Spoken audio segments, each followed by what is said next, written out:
거룩하신 하나님 아버지, 이 저녁에도 은혜의 자리로 저희들을 불러주시니 감사와 찬송을 올려드립니다. 주님의 날개 아래 모인 주님의 백성들이 참 평안과 쉼을 누리게 하시고 우리의 마음을 정결하게 하사 예배에 합당한 심령으로 서게 하여 주옵소서. 자비하신 주님, 우리가 알게 모르게 지은 죄와 허물을 용서하여 주시며 우리의 완고한 마음과 식어진 열정을 새롭게 하여 주옵소서. 성령의 감동하심으로 우리의 생각을 밝혀주시고 주님의 말씀을 받을 만한 좋은 마음밭을 허락하여 주시옵소서. 은혜로우신 주님, 이 시간 말씀을 전하는 종에게 하늘의 지혜와 담력을 더하여 주시고 말씀을 받는 성도들에게는 순종하는 마음을 주셔서 듣는 모든 영혼이 주님의 뜻 안에서 한 마음으로 주님 결단하게 하여 주옵소서. 주께서 교훈하시고 책망하시며 위로하심을 따라 오늘도 저희들을 새롭게 빚어주시기를 원합니다. 주님, 이 예배 가운데 임재하여 주셔서 우리의 찬송을 기쁨으로 받으시고 우리의 기도를 받아 주옵소서. 이 저녁 예배를 통하여 주님이 예비하신 은혜와 새 힘을 충만히 누리게 하여 주옵소서. 모든 것을 주님께 의탁드리오며 우리 구주 예수 그리스도의 이름으로 기도드립니다. 아멘. 성경 말씀 마태복음 9장 14절부터 17절까지 말씀입니다. 그때에 요한의 제자들이 예수께 나와 이르되 우리와 바리새인들은 금식하는데 어찌하여 당신의 제자들은 금식하지 아니하나이까? 예수께서 그들에게 이르시되 혼인집 손님들이 신랑과 함께 있을 동안에 슬퍼할 수 있느냐? 그러나 신랑을 빼앗길 날이 이르리니 그때에는 금식할 것이니라. 생배 조각을 낡은 옷에 붙이는 자가 없나니 이는 기운 것이 그 옷을 당기어 헤어짐이 더하게 되며 새 포도주를 낡은 가죽 부대에 넣지 아니하나니 그렇게 하면 부대가 터져 포도주도 쏟아지고 부대도 버리게 됨이라. 새 포도주는 새 부대에 넣어야 둘이 다 보존되느니라. 아멘. 새 술은 새 부대에 넣으라 라는 제목으로 말씀의 은혜를 함께 나누겠습니다. 오늘 본문의 말씀 내용은 예수님께서 마태의 집에서 들려주신 말씀입니다. 예수님께서 세리였던 마태를 제자로 부르셨다는 이야기를 지난주에 나누었습니다. 너는 나를 따르라 했더니 세리인 마태가 이 부르심에 곧바로 응답을 합니다. 주님, 제가 주님을 따르겠나이다. 마태는 이제 집을 떠나야 합니다. 예수님의 제자가 되기로 결정했으니 부모 형제를 떠나야 했고 친구와 정든 고향을 떠나야만 했습니다.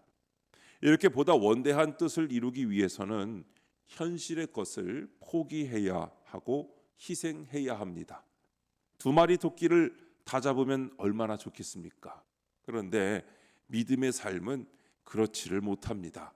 하나님의 나라를 위해서는 세상을 등져야 하고 가족을 등져야 하는 아픔이 있을 수 있습니다. 마태는 하나님의 나라를 위하여 아픔을 감수하고 희생을 감수하게 됩니다. 그 결과 세세토록 빛날 12제자 사도의 반열에 드는 인물이 되었습니다. 본문으로 돌아가 보면 마태가 예수님을 자신의 집으로 초청을 하고 잔치를 베풀었는데 마태가 세리이다 보니까 같이 어울리던 세리들이 많이 모였습니다. 또 죄인들도 많이 모여서 예수님과 함께 만찬을 나누고 있었습니다. 그때 그 잔치를 못마땅하게 여긴 사람들이 있었습니다. 하나는 바리새인들입니다. 11절을 보니까 바리새인들이 보고 그 제자들에게 이르되 어찌하여 너희 선생은 세리와 죄인들과 함께 잡수시느냐 하고 비난합니다. 세리와 죄인들과 어떻게 어울려 밥을 먹을 수가 있느냐 하는 겁니다.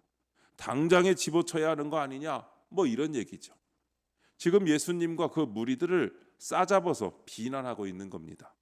바리새인들의 비난이 있은 후에 이번에는 세례 요한의 제자들이 볼멘 소리를 하고 나섰습니다. 14절을 보면 그때의 요한의 제자들이 예수께 나와 이르되 우리와 바리새인들은 금식하는데 어찌하여 당신의 제자들은 금식하지 아니하나이까? 라고 말합니다.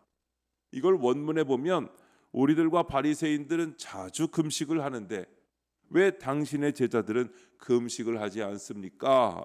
라는 뜻으로 되어 있습니다.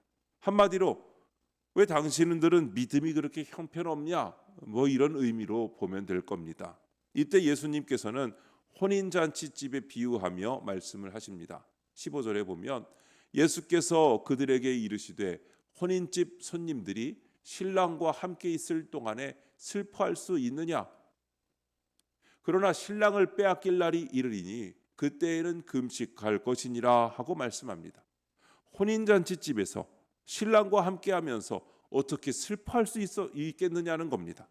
지금은 신랑과 함께하는 기쁜 날이니 마음껏 먹고 마시며 즐거워하라는 것입니다. 금식은 신랑을 빼앗길 날이 이르거든 그때 하라는 것이죠. 즉 예수님께서 십자가에 달려 죽으시는 때를 의미하는 것입니다. 바리새인들은 율법과 자신들이 세운 규례를 따라서 금식을 했습니다. 그리고 세례 요한의 제자들은 금욕주의의 습관에 따라 금식을 자주 했습니다. 그런데 예수님의 제자들은 보니까 금식을 하지를 않는 겁니다. 오히려 즐겁게 먹고 마시고 있습니다. 사실 오늘 마태의 집에서 벌어진 잔치는 굉장히 기쁜 잔치입니다. 왜냐하면 마태가 예수님의 제자가 되어 평생을 따르기로 결심하고 예수님을 초청하여 베푸는 잔치였거든요. 모두가 축하해주고 기뻐해주며 격려를 해주어야 하는 잔치입니다. 그런데 지금 사람들은 못마땅해 하고 있습니다. 이때 예수님께서는 16절 말씀에 생배 조각을 낡은 옷에 붙이는 자가 없나니 이는 기운 것이 그 옷을 당기어 헤어짐이 더하게 됨이요 라고 말씀합니다. 낡은 옷에다 새천 조각을 대고 깁는 사람은 없다는 것입니다. 왜 그렇죠? 그렇게 하면 낡은 옷이 새천 조각에 캥기어 가지고 뭔 얘기인지 아시죠? 새천 조각 이게 팽팽하게 당기는 힘과 그렇지 않은 것이 같이 맞물려 있으면 하나가 더 이렇게 캥겨서 찢어지게 된다는 겁니다. 곧이어 17절에서는 이렇게 말씀합니다. 새 포도주를 낡은 가죽 부대에 넣지 아니하나니 그렇게 하면 부대가 터져 포도주도 쏟아지고 부대도 버리게 됩니다. 새 포도주는 새 부대에 넣어야 둘이 다 보존되느니라 하고 말씀하십니다. 지금 예수님께서는 왜 이 이야기를 하고 계십니까? 여기서 말씀하시는 포도주 부대는 당시의 이스라엘 사람들의 생활 풍습으로 돌아가 생각해 봐야 합니다. 이 가죽 부대란 주로 양이나 염소를 잡을 때 목 부분만 잘라서 버린 후에 가죽을 그대로 밑으로 벗겨 잘 말리면 그것으로 가죽 부대가 되는 거예요. 다리 있는 부분 꿰매고 또 목 부분 잘 이렇게 여미면 그럼 그냥 그대로 가죽 부대로 써서 여기에다가 이제 포도주를 담거나 다른 뭔가를 담을 수 있는 그 훌륭한 말하자면 병인같이 되는 거예요. 이와 같은 가죽 부대는 처음에는 신축성이 좋답니다. 그래서 조금씩 늘어나기도 하고 좀 줄어들기도 하는 거죠. 그때는 아직 발효가 다 되지 못한 술을 넣어서 이게 더 발효가 되면서 끓어오르는 일이 있어도 끓어오르는 그 증기 때문에 팽창해도 문제가 되지를 않는다는 거죠. 그런데 문제는 여러 해가 지나 낡게 되면 거기에다가 발효되지 않은 술을 넣을 때 어느 순간 끓어오를 때나 기온이 올라갈 때 그 헌 부대는 낡은 부대는 터져버리는 겁니다. 그러면 포도주도 버리고 또 부대도 찢어져 버리는 거죠. 여기서 말씀하는 낡은 것은 무엇을 의미합니까? 이것은 낡은 의식, 낡은 정신, 낡은 방법 그리고 나아가서 율법에 매여 있는 신앙을 말하고 있습니다. 그러면 새 것은 무엇입니까? 이것은 예수님께서 전하시는 복음을 가리키고 있습니다. 본문에서 예수님께서 말씀하시고자 하는 핵심은 뭡니까? 새 가죽 부대에 담으라고 했거든요. 낡은 가죽 부대에 새 포도주를 담지 말라는 것입니다. 만일 새 포도주를 낡은 가죽 부대에 담게 되면 감당하지 못하고 터져버리게 된다는 것입니다. 바리새인들과 세례 요한의 제자들을 보십시오. 이들은 낡은 부대에 속해 있는 사람들입니다. 율법에 매여 있고 자신들이 만들어 놓은 규례에 매여 있었습니다. 그러다 보니까 예수님께서 전하시는 복음을 듣고 감당이 안 되는 겁니다. 터져버리고 말았습니다.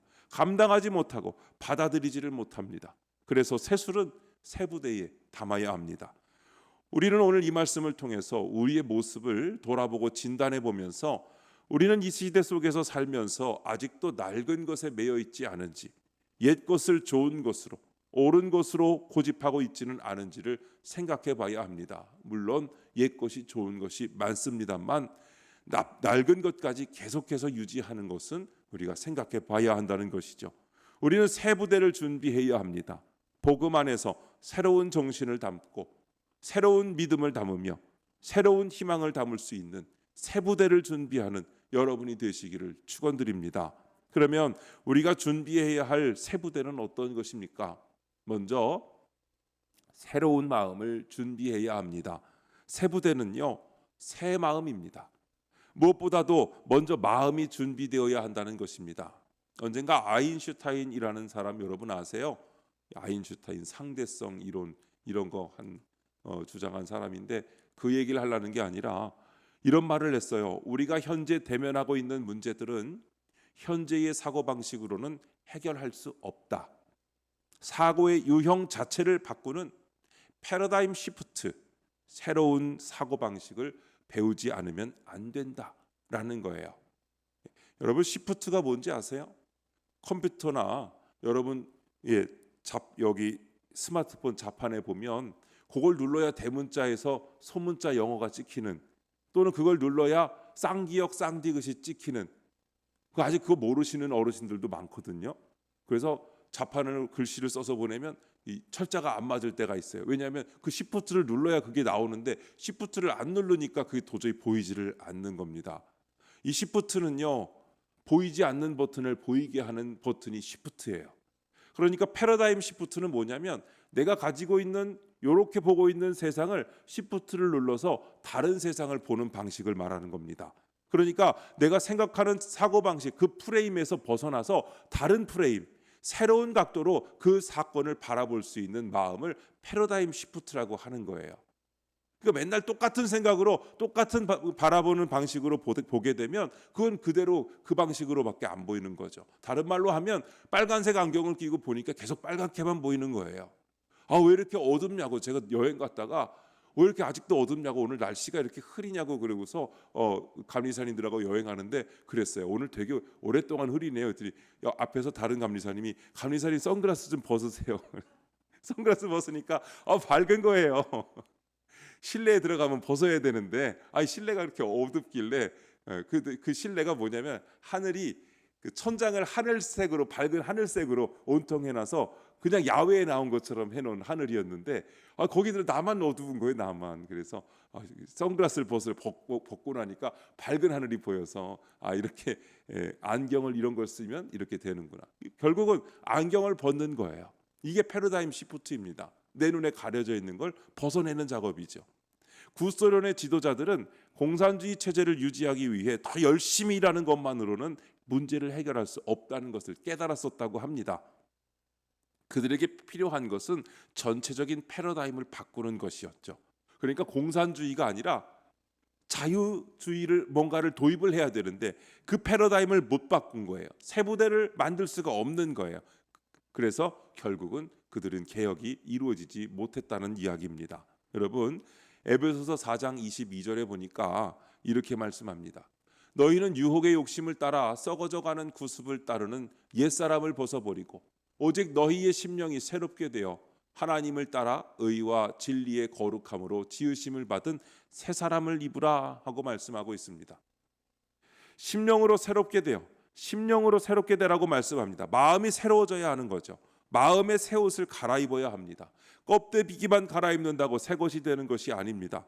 사람은 옛날 사람인데 양복을 입는다고 새 사람 되는 게 아니라는 것이죠. 마음이 달라지고 껍데기도 달라져야 새 시대의 사람이 되는 것입니다. 여러분, 낡고 구태의연한 방식을 너무 고집하지 말아야 합니다. 그거 붙잡고 가려고 해서는 안 됩니다. 과감하게 포기할 수도 있어야 합니다. 실패도 벗어버려야 합니다. 실수, 잘 안 됐던 것, 그거 붙잡고 연연해 하지 마십시오. 지나간 거 어떻게 하겠습니까? 그리고 우리 안에 있는 잘못된 것을 과감하게 버릴 줄 알아야 합니다. 그거 그냥 쌓아놓고서 방에 여러분 우리가 집 좁다고 하는데요. 가지고 있는 거 잘 버려만 봐도 집이 꽤 넓어집니다. 못 버려서 좁게 사시는 거예요. 과감하게 버려야 되는데 아니 이게 지난 여름 아니 그전 연도 여름에도 안 입었던 옷이면 다음 여름에도 분명히 안 입을 텐데 아까워요. 한 번은 입을 것 같거든요. 아주 낡아서 못 입을 것 같아도 일할 때 입을 것 같거든요. 아유 그런데 여러분 결국 안 입습니다. 결국 안 써요. 그러면 과감히 버려야 되는데 저도 그거 못 버려가지고 옷장에 옷이 가득한데 입을 게 없어요. 버려야 새 걸 살 거 아닙니까? 안 버리니까 새 것을 못 사는 거죠. 여러분 과감하게 버릴 줄 알아야 되는 겁니다. 우리 안에 잘못된 것도요. 그거 붙잡고 있지 마십시오. 과감하게 버리셔야 됩니다. 그러면서 강인한 마음, 강한 정신력을 준비해야 되는 겁니다. 마음이 새로울 뿐 아니라 강한 마음이 필요합니다. 담대한 마음이 필요합니다. 이스라엘 백성들이 가나안의 새 땅에 들어가기 전 저들은 새롭게 하는 의식을 합니다. 여호수아 3장 5절에 이렇게 말씀해요. 너희는 자신을 성결하게 하라 했습니다. 마음을 깨끗이 하면서 새롭게 하라는 뜻입니다. 그런데 하나님께서 여호수아에게 하나 더 요구하신 것이 있습니다. 바로 강하고 담대한 마음입니다. 같이 읽겠습니다. 여호수아 1장 9절 시작. 내가 내게 명령한 것이 아니냐. 강하고 담대하라. 두려워하지 말며 놀라지 말라. 네가 어디로 가든지 네 하나님 여호와가 너와 함께 하느니라 하시니라. 아멘. 우리의 마음을 더 강하게 하고 담대하게 하는 것입니다. 여러분 정신을 더 강하게 하십시오. 어떠한 일이 있더라도 여러분 흔들리지 마시고 약해지지 마십시오. 앞으로 새로운 일들을 생각하면서 나는 할 수 있다. 나는 더 새로워진다. 나는 전진할 수 있다. 이런 희망을 담을 수 있으시기를 바랍니다. 우리의 실패와 실수와 우리의 연약함 이런 것을 여전히 가슴에 품고 새로운 일을 하려고 한다면 할 수가 없습니다. 새 마음, 새 정신으로 성령의 도우심으로 새 마음을 가지셔야 하는 것입니다. 영국의 정신과 학자인 하드필드가 이런 실험을 했습니다. 그가 밝힌 실험 결과는 상당히 흥미롭습니다. 그의 실험은 사람의 정신 암시가 육체의 힘에 얼마만한 영향을 주는가에 대한 것이었습니다. 3명의 남자에게 보통의 상태에서 악력계 이렇게 꽉 쥐는 거 있잖아요. 악력계를 쥐게 했을 때 그들의 평균 악력이 101파운드가 나왔대요. 힘들이 좀 센 사람들이었던 것 같아요. 101파운드 하면 한 46kg 정도 되는데 저는 안 될 것 같은데 46kg의 힘이 나왔대요.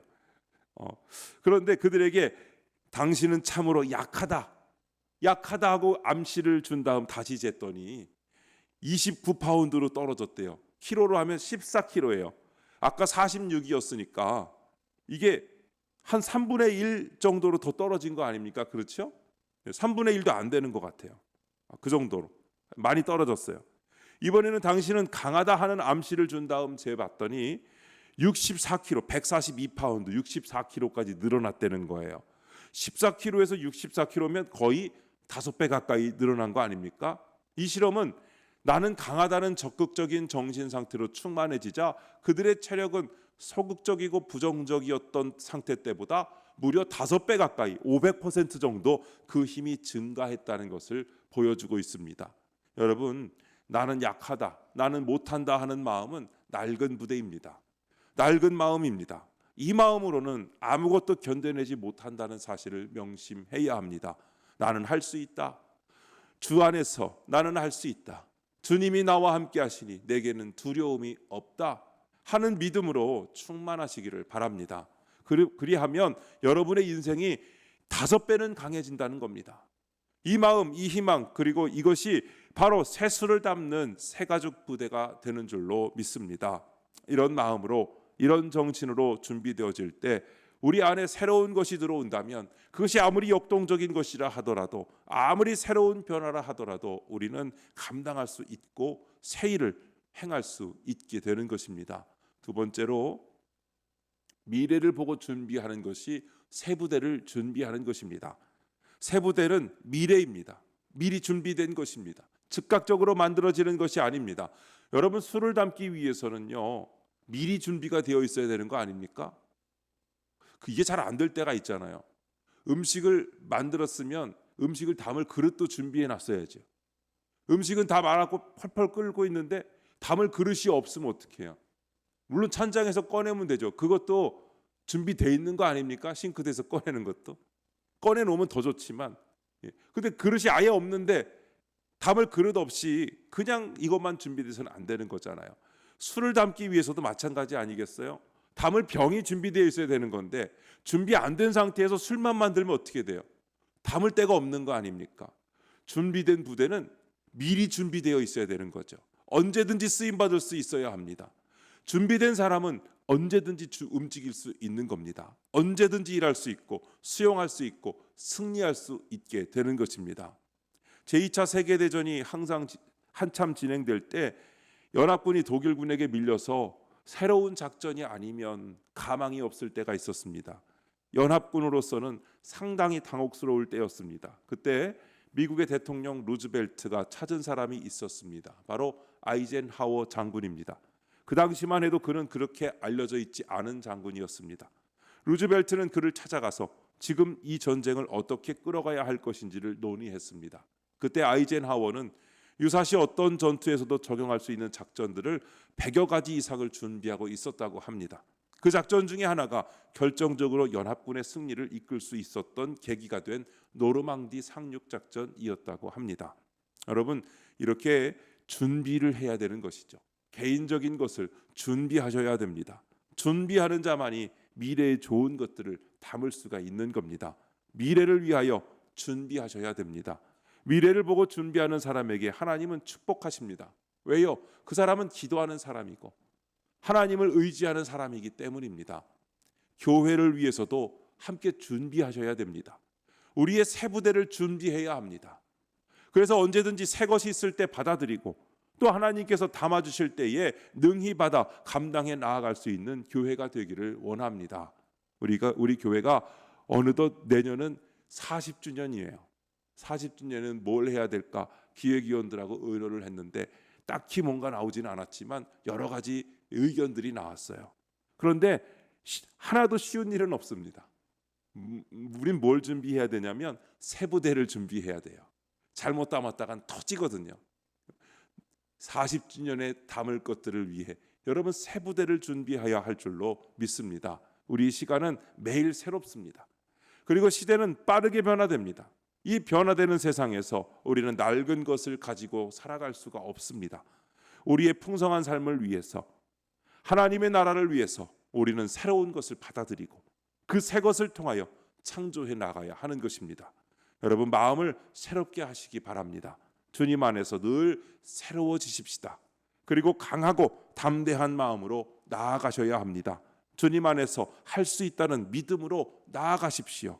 또한 미래를 보고 준비하십시오. 준비한 자가 담을 수 있습니다. 준비한 자에게 하나님께서 채워주시기 때문입니다. 우리는 새로운 일을 해야 합니다. 새롭고 큰 일을 해야 합니다. 그리고 앞으로 우리가 해야 할 새로운 일들이 있습니다. 이 일을 하기 위해서는 우리 모두 새 부대가 준비되어야 합니다. 여러분의 부대로 새술, 새 일을 담게 될 것입니다. 그 일을 통해서 새 역사를 이루는 삶이 될 것입니다. 여러분께 여쭤보겠습니다. 지금 여러분은 낡은 부대입니까? 새 부대입니까? 낡은 부대는 오래된 것입니다. 오래됐다는 것은 시간적인 개념이 아닙니다. 변화되지 못하는 것, 발전하지 못하는 것은 모두 낡은 것이 되어버립니다. 여러분도 변화되지 않으면 낡은 부대에 불과할 것이지만 주님 안에서 변화되고 새로워질 때 새 부대가 될 줄로 믿습니다. 낡은 부대는요 신축성이 없습니다. 그래서 견디지를 못합니다. 새로운 것을 받아들일 수가 없습니다. 그러나 여러분은 신축성 있는 성도가 되시기를 바랍니다. 옆 사람 보고 이렇게 말씀하시죠. 신축성 있는 성도 되세요. 네, 뭔가 담을 때 쭉쭉 늘어나고 너끈히 담을 수 있는 그런 신축성 있는 성도님들이 되시기를 바랍니다. 건강하고 탄력이 있으며 복음과 율법, 믿음과 행위, 공의와 은혜를 조화시키는 탄력 있는 신앙인이 되시기를 축원합니다. 그러다 보면 피부도 탄력이 있어지고 더 예뻐지시고 더 젊어지시고 더 잘생겨지시고 여러분의 삶이 그런 삶이 되시기를 바랍니다. 여러분이 새로운 부대로 준비될 때 하나님의 새로운 역사가 마구 부어질 줄로 믿습니다. 여러분이 새로운 부대로 준비될 때에 하나님의 은혜와 축복이 넘치도록 여러분에게 부어질 줄로 믿습니다. 기도하겠습니다. 우리 기도하실 때에 기도 제목을 드리겠습니다. 이 기도의 제목을 중심으로 또 여러분 은혜 받은 말씀을 중심으로 이 시간 함께 통성으로 기도하는 시간 갖겠습니다. 오래된 사고방식과 굳어진 마음, 변화되기를 거부하던 우리의 낡은 부대를 내려놓습니다. 주께서 주시는 새 일을 담아낼 수 있도록 강하고 담대한 마음을 주소서. 새로운 부대를 준비한 사람에게 채워주시는 하나님의 기회를 놓치지 않게 하옵소서.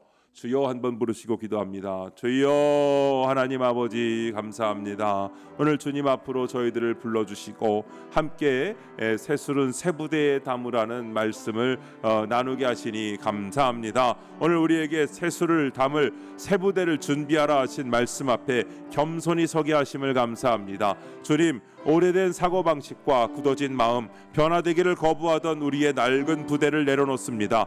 우리 안에 자리 잡은 두려움과 자기 연민과 실패의 흔적과 과거의 습관을 과감히 벗어버리게 하여 주옵소서.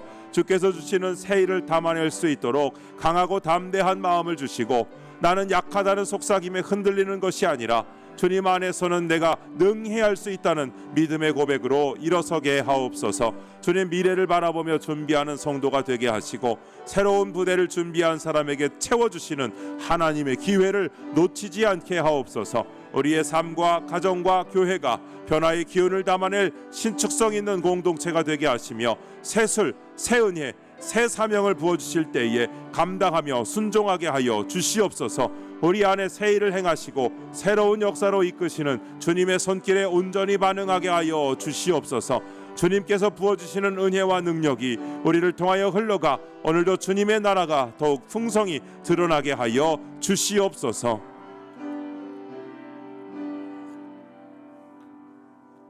예수 그리스도의 이름으로 기도드립니다. 아멘.